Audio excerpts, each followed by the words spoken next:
이 시간 우리에게 주신 하나님 말씀은 레위기 19장 말씀입니다. 레위기 19장 19절부터 31절까지 말씀인데 오늘은 19절부터 25절까지만 읽도록 하겠습니다. 레위기 19장 19절부터 25절까지 말씀입니다.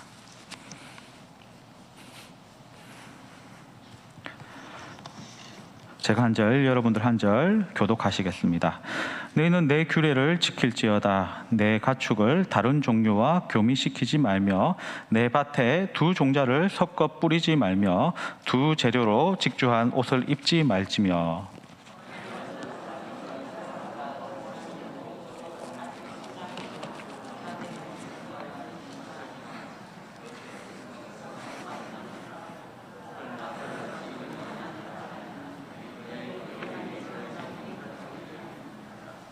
그 남자는 그 속건 제물 곧 속건제 수장을 회막문 여호와께로 끌고 올 것이요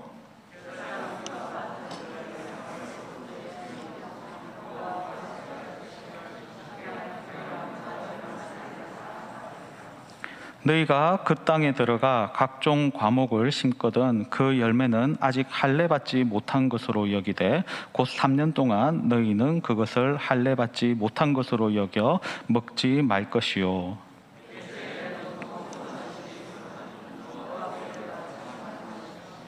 다 같이 읽겠습니다. 다섯째 해에는 그 열매를 먹을지니 그리하면 너희에게 그 소산이 풍성하리라. 나는 너희의 하나님 여호와이니라. 아멘. 여러분 또 3일 동안 또 다 잘 지내셨는지 모르겠습니다. 우리 오신 모든 분들 환영하고 또 주의 은혜 가운데 이 시간 또 말씀으로 기도로 충만해지는 시간들이 됐으면 좋겠습니다. 우리 좌우에 계신 분에게 참 잘 오셨습니다. 인사하면 좋겠습니다. 여러분 참 잘 오셨습니다. 한 달도 더 된 것 같은데요. 제가 지난 시간 말씀을 전하면서 레위기 19장 1절부터 18절까지 말씀을 가지고 전했었습니다. 거룩의 다른 이름이라는 제목으로 하나님 말씀을 전했는데 혹시 거룩의 다른 이름이 뭐였는지 기억이 나십니까? 기억나시면 대단한 거고요. 오늘 읽진 않았지만은 본문 2절에 보시면은요, 너희는 거룩하라. 이는 나 여호와 너희 하나님이 거룩함이니라라고 하나님께서는 이 거룩하라라고 명령을 내리십니다. 그런데 18절에 가서는요, 그 거룩의 핵심, 거룩의 다른 이름을 알려주고 계십니다. 레위기 19장 18절을 우리 함께 한번 읽어볼까요? 시작. 원수를 갚지 말며 동포를 원망하지 말며 내 이웃 사랑하기를 내 자신과 같이 사랑하라. 나는 여호와이니라. 그렇습니다. 거룩의 다른 이름은 무엇일까요? 바로 사랑입니다. 거룩의 다른 이름은 사랑입니다. 우리가 거룩하다라고 말을 하지만은 사랑하지 않는다면은 그것은 공허한 소리에 불과하다는 이야기입니다. 오늘은 거룩의 다른 이름 두 번째 시간, 투라는 제목으로 하나님 말씀을 전하려고 하는데요. 이게 이제 원래는 오늘 목표는 19절부터 37절을 다 다루려고 했습니다. 근데 이 내용이 생각보다 좀 더 깊고 또 다룰 양이 많아가지고 부득이하게 쪼개려고 합니다. 그래서 다음 시간에는 제 설교 제목이 뭘까요? 거룩의 다른 이름 3 시리즈로 준비가 되어 있습니다. 오늘은 2 해서 앞부분을 조금 다루도록 하겠는데요. 먼저 후반부 전체적인 개요 그림을 보면은 그림과 같습니다. 그림 혹시 준비됐나요? 이 그림을 참고해서 이 개요를 보시게 되면은요, 19절 말씀은 혼합을 금지하는 규례입니다. 즉 두 종류를 섞지 말라 이런 명령입니다. 그리고 20절부터 22절은요, 정혼한 여종을 강간하는 그러한 규례에 대해서 이렇게 설명을 하고 있고요. 또 23절부터 25절에는요, 과실 수확 관련 규례입니다. 그 땅에 가가지고 나무를 심게 되면은 그 과실을 3년 동안은 먹지 말아야 된다. 4년째는 거룩하니까 하나님께 드려야 된다. 5년째 너희는 그것을 먹을 수 있다. 이런 규례입니다. 그리고 26절부터 28절에는요, 핏째 먹지 말라, 점 술법을 행하지 말라, 머리칼을 둥글게 깎지 말라, 수염 끝을 손상하지 말고 죽은 자를 위해서 문신 새기지 말라. 이런 명령들입니다.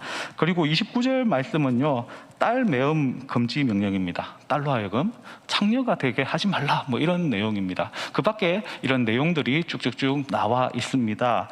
이 중에서 모든 부분을 다 다루기에는 좀 양이 많기 때문에요. 우리가 이 시대에 살면서 또 우리의 시각을 가지고 이 본문을 보았을 때는 좀 이상하다, 이해가 잘 안 된다, 이런 부분만 조금 집중적으로 다룰 생각입니다. 그래서 오늘은 먼저 우리 일상에서 제일 중요한 의식주와 관련해 가지고 19절에 혼합 금지 규례와 23절부터 25절에 과실 수확 관련 규례와 해서 오늘 하나님 말씀을 전하려고 합니다. 우리 레위기 19장 19절을 다시 한번 읽어보면 좋겠습니다. 레위기 19장 19절 시작. 너희는 내 규례를 지킬지어다. 내 가축을 다른 종류와 교미시키지 말며 내 밭에 두 종자를 섞어 뿌리지 말며 두 재료로 직조한 옷을 입지 말지며. 19절을 보시면은요, 하나님께서 내 규례를 지킬지어다 하면서 제일 먼저 무슨 명령을 내리고 계십니까? 먼저 가축을 다른 종류와 교미시키지 말라라는 그런 명령을 내리고 있습니다. 여러분, 가축을 한 종류를 다른 종류와 교미시키는 그런 경우를 혹시 보신 적이 있으십니까? 예, 오늘 그림을 한번 준비를 했는데요. 지금 그림을 보시면은요, 자, 1번 그림 보이십니까? 혹시 동물을 보시면은 이 1번 동물이 뭔 것 같습니까? 예, 1번은 다 비슷비슷하게 생기는데 1번은 잘 보이시나? 조금 작을 수도 있는데 당나귀 그림입니다. 2번은 뭔 것 같습니까? 말인 것 같습니까? 그럼 3번은 뭔 것 같습니까? 내나 또 말로 보이고, 4번은요? 내나 말로 보이고. 제가 말 그림만 3개를 준비하지는 않았겠죠. 지금 보시면 1번은 당나귀고 2번은 말입니다. 그런데 3번은 여러분도 많이 들어보셨을 텐데 노새라는 동물입니다. 이 노새라는 동물은요, 아빠는 당나귀, 엄마는 말입니다. 그런데 지금 잘 보시면요, 크기는요 말만큼 큽니다. 근데 생김새를 조금 자세히 보면요 당나귀 모습이 좀 남아 있습니다. 이게 바로 노새입니다. 그 4번이 뭘까요? 4번은요, 저게 이름이 버새입니다. 저도 별로 안 익숙한 이름인데 버새라는 건데, 이것은 아빠는 말, 엄마는 당나귀입니다. 반대죠, 노새와. 보통의 경우에는 이 노새가 이 버새보다 더 큽니다. 왜 그러냐면은 아무래도 이제 엄마가 뱃속이 크면은 새끼도 커지지 않겠습니까? 그래서 노새의 경우에는 엄마가 말이기 때문에 말만큼 커질 수가 있습니다. 그런데 버새의 경우에는 엄마가 당나귀이기 때문에 그 노새만큼은 커지지 않는다고 합니다. 그렇다면 이같이 이종 교배를 시키는 이유가 무엇일까요? 노새는 크기는 말만한데 생김새는 단단한 당나귀처럼 생겼습니다. 그렇다면 힘이 아주 세겠죠. 뿐만 아니라 이 녀석은 아주 지구력도 좋습니다. 그래서 무거운 짐을 싣고 아주 먼 거리를 여행하는데도 최적화되어 있다고 합니다. 또 영리합니다. 그래서 뭐 마장 마술 이런 걸 할 때에는 주로 활약하는 게 노새가 활약을 한다고 합니다. 그리고 성격도 좋기 때문에 주인이 잘 돌봐주기만 한다면요 주인에게 충성을 다하고요 어려운 조건에서도 일을 마다하지 않는다고 합니다. 몸이 튼튼해서 아무거나 잘 먹고, 또 기후변화와 같은 이런 상황 속에서도 질병에도 강하다고 합니다. 그야말로 말, 그리고 당나귀의 최장점을 다 모아놓은 게 바로 이 노새라는 동물입니다. 이런 이유로 바로 이종교배를 시키는 것이죠. 그런데 오늘 본문이 뭘 명령하고 있습니까? 이종교배 하지 말라, 가축을 섞지 말라고 이렇게 말씀하고 있는 것입니다. 이 노새와 버새는요 치명적인 약점은 하나 있습니다. 바로 생식 능력이 없습니다. 즉 노새나 버새가 이게 말과 당나귀가 혼합되어서 1세대는 나오지만은 그 2세대는 생성이 안 된다는 거죠. 그래서 노새는 반드시 엄마 아빠가 말과 당나귀로만 형성되는 그런 일이 벌어지게 되는 것입니다. 하나님께서는 이런 이종교배를 하지 말라라고 말씀을 하고 있습니다. 그런데 오늘 본문에 보면은 너희 가축에 대해서 교미시키지 말라, 다른 종류로 교미시키지 말라고 하니까 그러면은 뭐 야생동물은 교미시켜도 되겠네 라고 혹시 이렇게 생각하시는 분들 계십니까? 그런데 우리가 성경을 볼 때에 이게 바로 문자적으로 보는 것의 함정이라는 점입니다. 가령 오늘 본문에 보면은요, 20절에 보면 조금 내용이 그렇지만은 요종과 동침해서 설정하면은 그것은 책망을 듣는다 하니까, 그럼 동침은 하되 설정 안 하면 괜찮다, 이런 식으로 해석을 해버리면은 이걸 문자적으로 보는 겁니다. 아주 성경의 의도를 잘 파악을 하지 못하는 식으로 보는 것이죠. 즉 쉽게 말해서 오늘 본문에서는 가축을 이종교배하지 말라, 교미시키지 말라라는 명령이 내려지지만은 그것은 당시에 야생동물을 자기 우리에서 키워내고 그렇지는 않지 않습니까? 그런데 오늘날에는 이 야생동물들조차도 동물원에서 키울 수 있는 능력이 됩니다, 인간에게는. 그렇기 때문에 본문을 볼 때는 이 가축보다도 더 넓은 의미로 확장을 해서 이 본문을 볼 필요가 있습니다. 오늘날 보면은요, 야생동물도 이종교배를 시키는데요. 우리 세 번째 그림을 한번 보여주시겠어요? 그 다음 화면 한번 보여주십시오. 지금 말하고 나오는데 그 다음 화면 보여주십시오. 노새고 그 다음 보새입니다. 넘겨주십시오. 자, 지금 보시면은 이 고양이과 동물입니다. 고양이과 동물이고, 그리고 표범 속에 해당하는 그러한 동물들입니다. 이 동물들끼리 이종교배가 가능한 거 여러분 알고 계십니까? 자, 한번 클릭을 한번 해주시죠. 자, 지금 보면은 이것은 사자하고 호랑이 이런 동물들이 섞여 있는 장면입니다. 첫 번째 그림은 뭐가 섞였을까요? 사자하고 호랑이가 섞여 있고요. 두 번째 그림은 표범하고 암사자가 섞인 거고요. 세 번째 그림은 제규하고 암사자가 섞여 있습니다. 저는 사자하고 호랑이를 이종교배하는 건 알았는데 표범이나 제규어까지 이렇게 하는지는 제가 이건 자료를 찾다 보니까 이런 장면이 나오더라고요. 이제야 알게 되었는데요.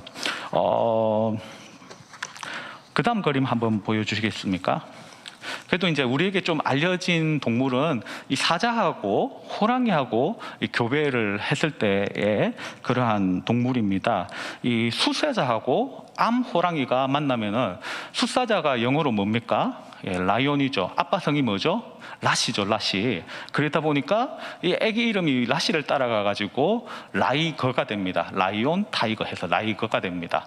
반대로 아빠가 타이거가 되면 어떻게 될까요? 호랑이 타이거면 타시가 되겠죠. 그래서 그 애기 이름은 타이온이 됩니다.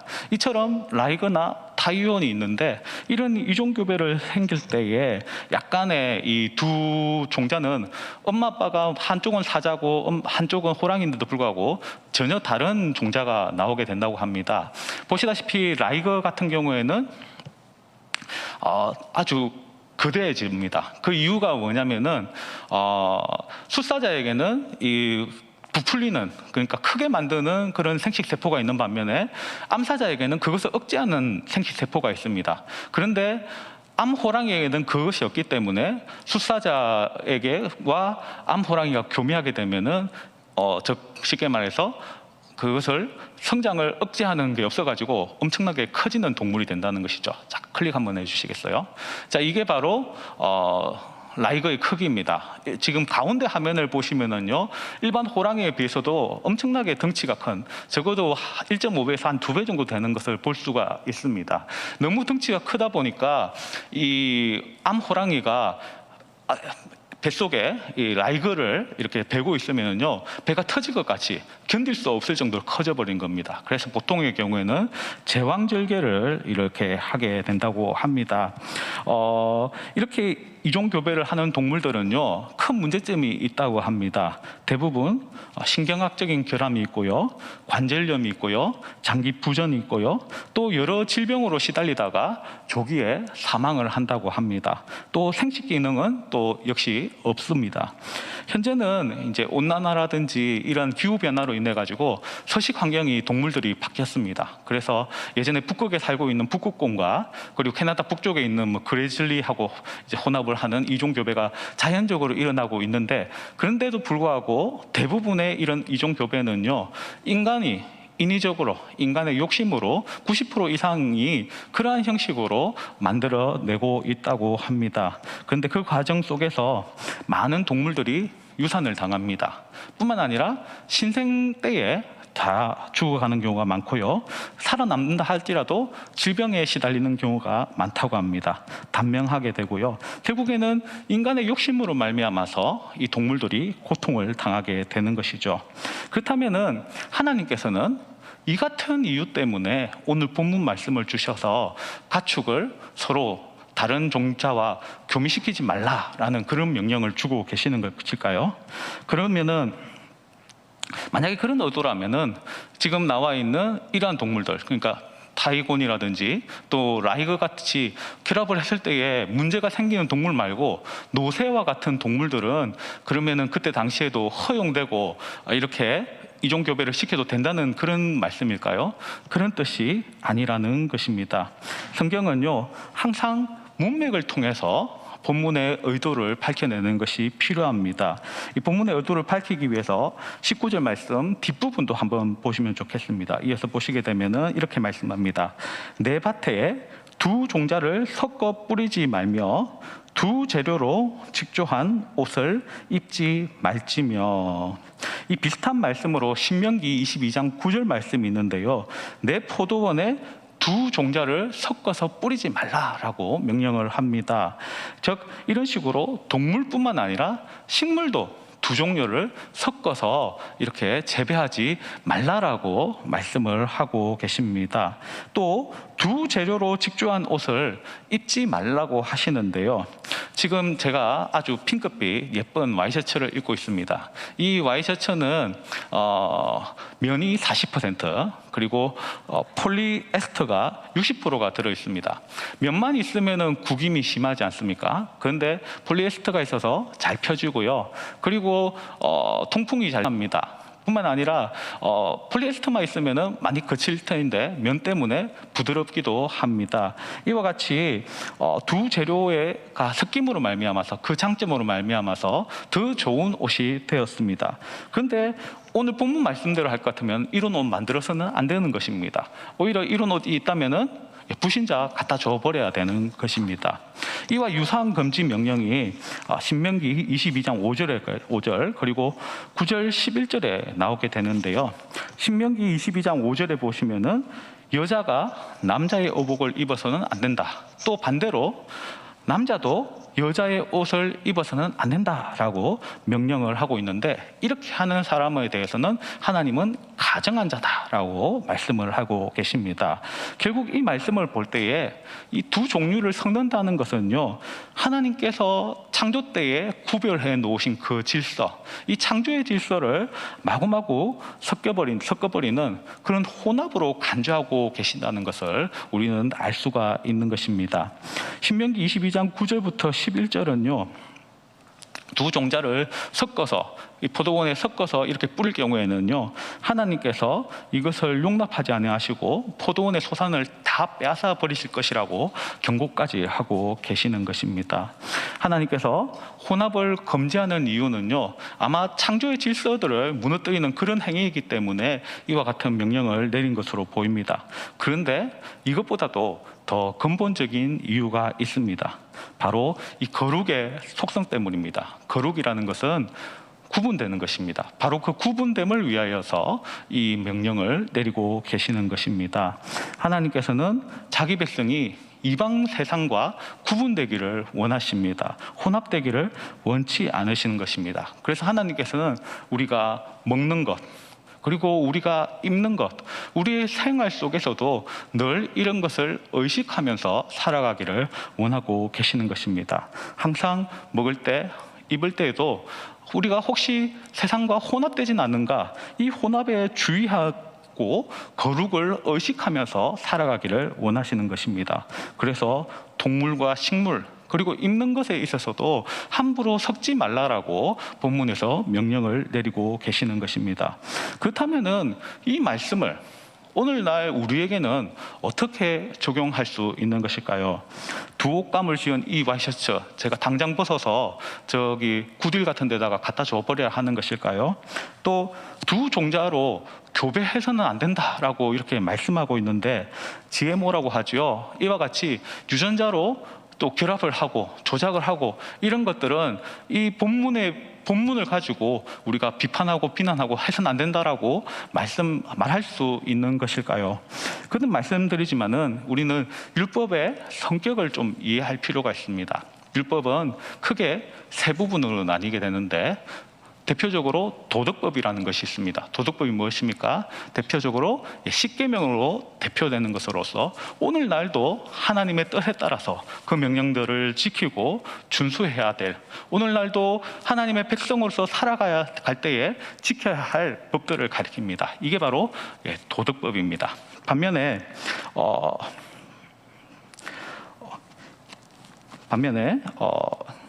시민법이라는 것이 있는데요.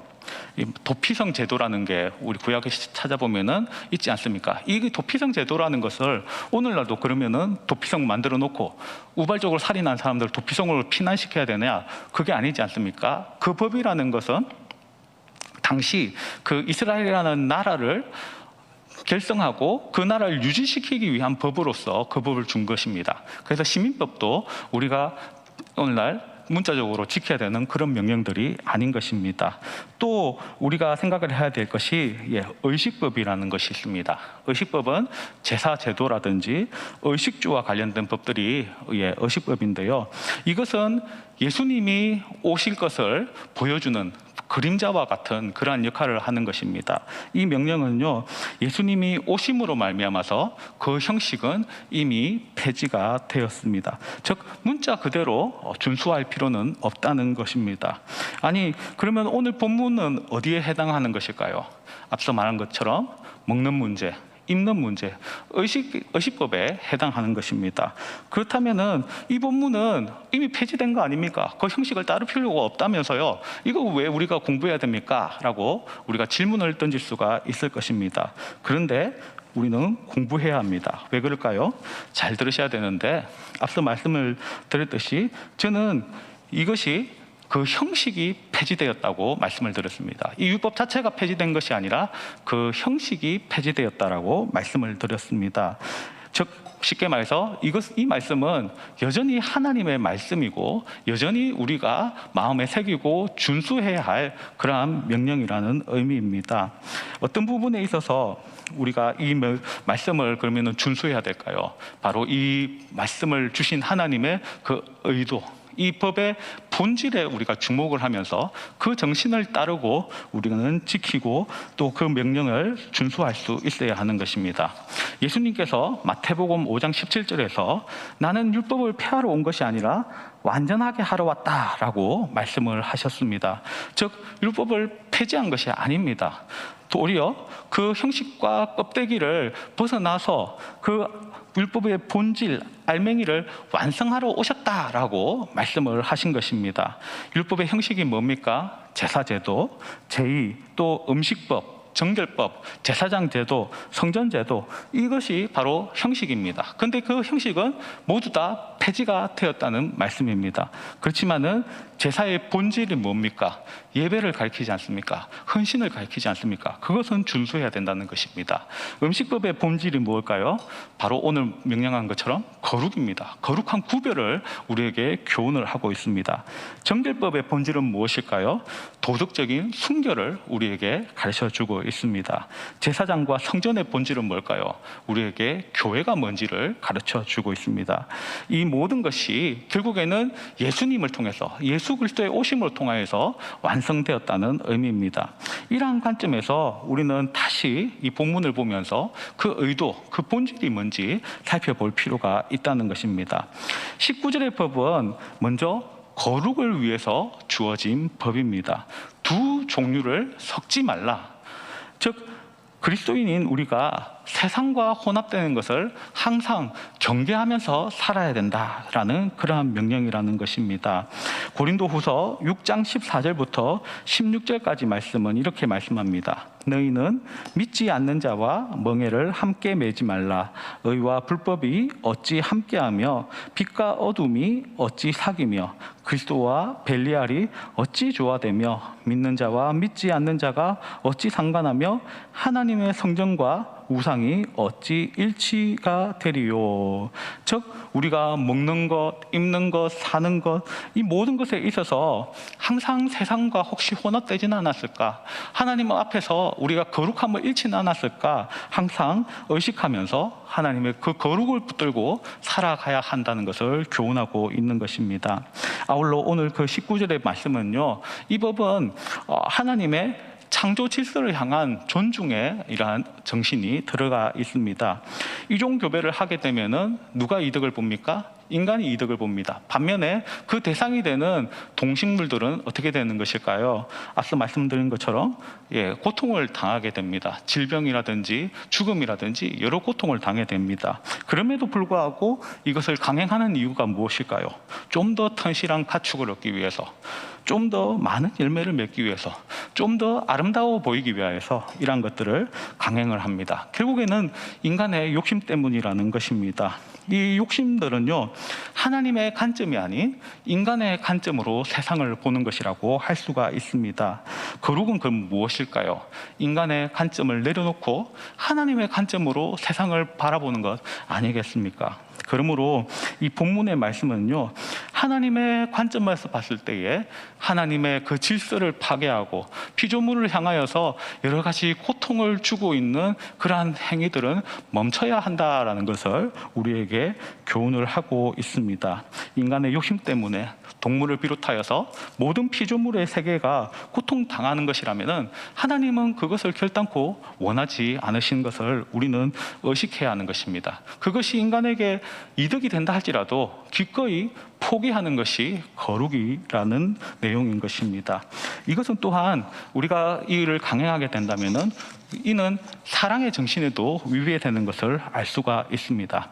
그림을 한번 띄워주시죠. 아까 전에 신명기 22장 이 그림입니다.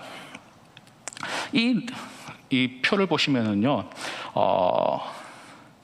지금 22장 5절을 보시면은요, 남자가 여자 옷 입지 말고 여자가 남자 옷 입지 말라, 이런 혼합을 금지하는 명령입니다.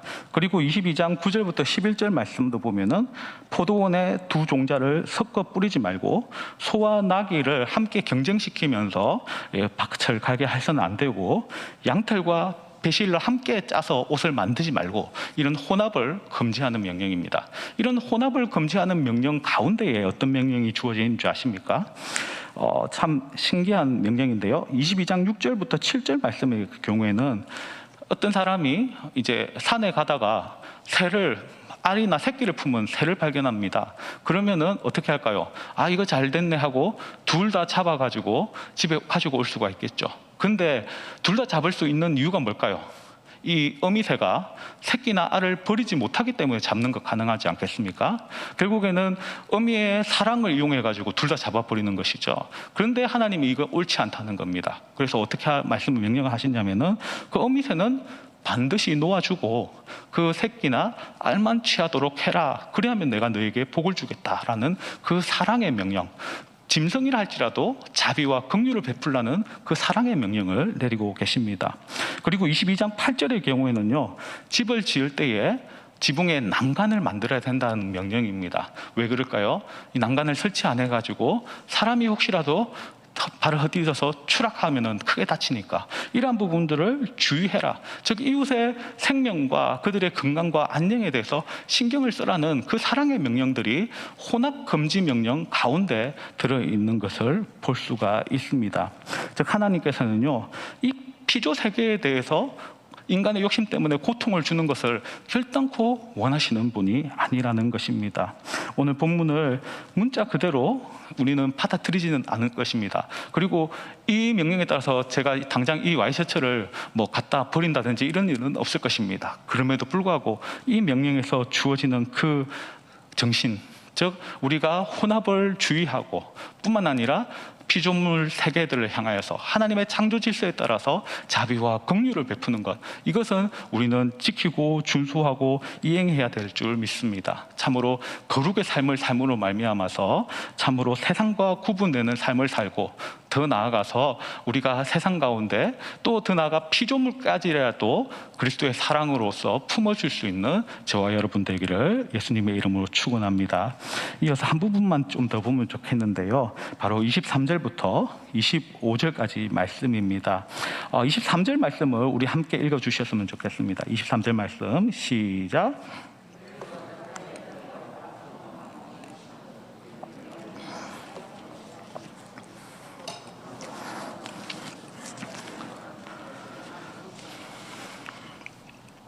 지금 이 명령을 듣는 이스라엘 사람들은요, 어떠한 상태에 있었을까요?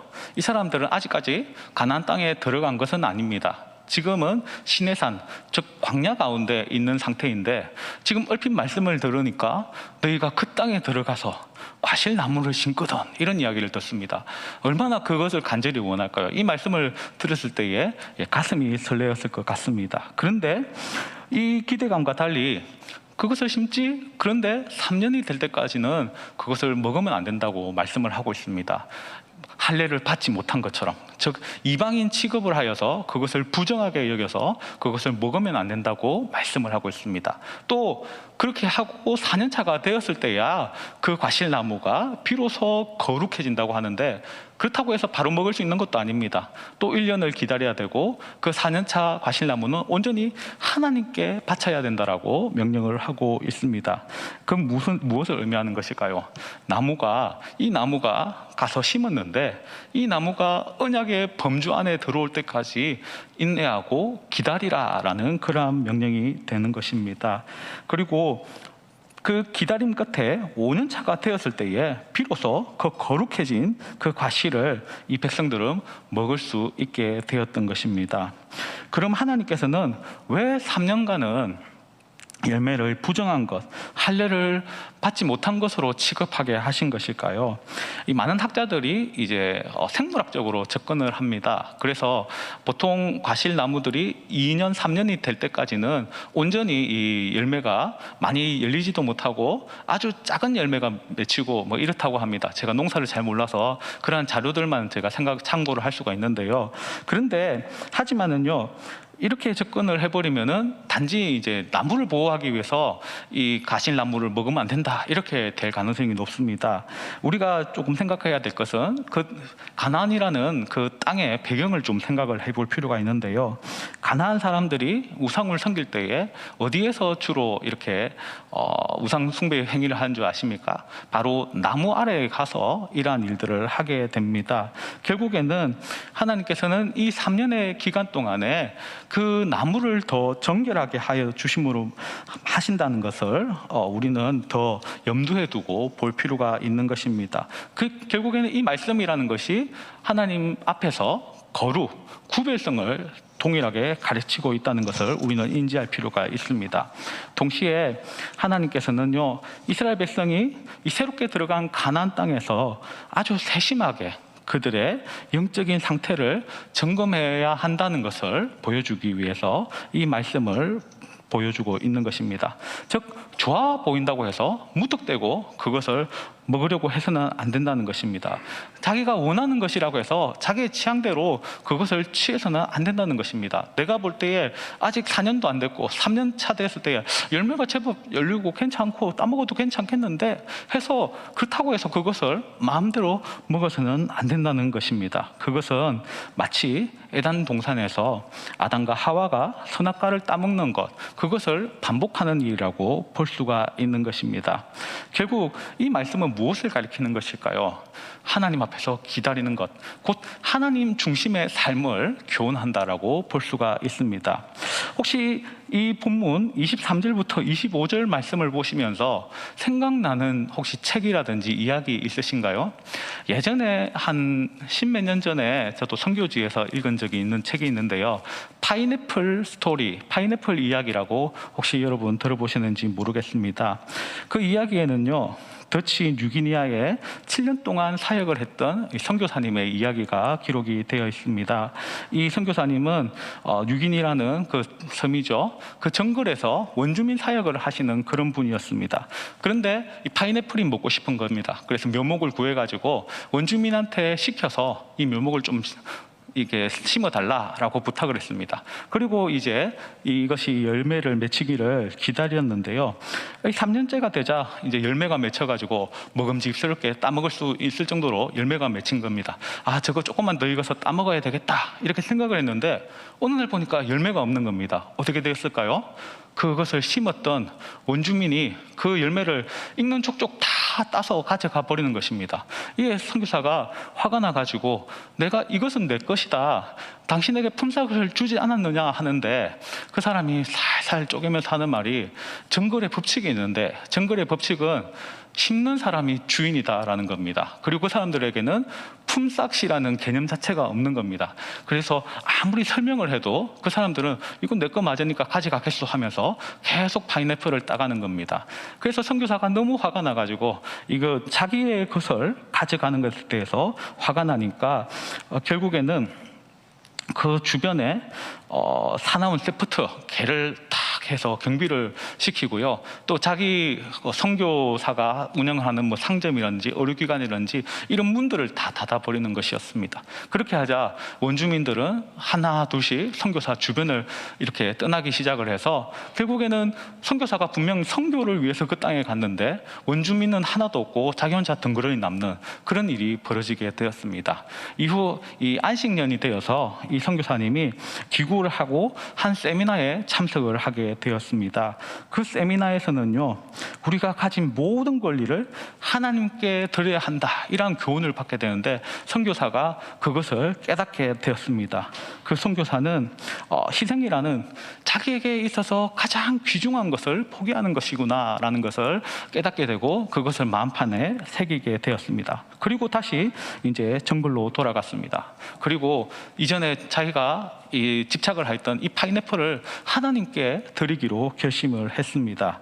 이 파인애플이 열리자 이전처럼 원주민들이 막 다 따가버리는 겁니다. 근데 선교사는 개의치 아니하고 오히려 이 사람들을 향하여서 더 사랑으로 선으로 베풀어 준 겁니다. 그러자 이 원주민이 어느 날 찾아와서 선교사님, 왜 당신은 지금 화를 안 내냐고, 이전하고 너무 다른 것 같다고. 그렇게 하니까 선교사가 괜찮다고, 이제 당신들이 마음대로 따먹어도 된다고.